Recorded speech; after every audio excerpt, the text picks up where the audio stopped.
पतिं सुरगुरुं वन्दे जगत्कारणं वन्दे पन्नगभूषणं मृगधरं वन्दे पशूनां पतिं वन्दे सूर्यशशाङ्कवलिनयनं वन्दे मुकुन्दप्रियं वन्दे भक्तजनाश्रयं च वरदं वन्दे शिवं शङ्करम् ॐ मृत्युञ्जयाय रुद्राय नीलकण्ठाय शम्भवे अमृतेशाय शर्वाय महादेवाय ते नमः।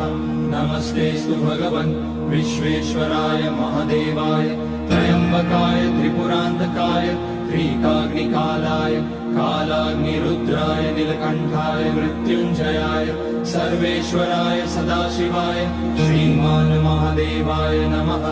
ॐ नमः शम्भवाय च मयोभवाय च नमः शङ्कराय च मयस्कराय च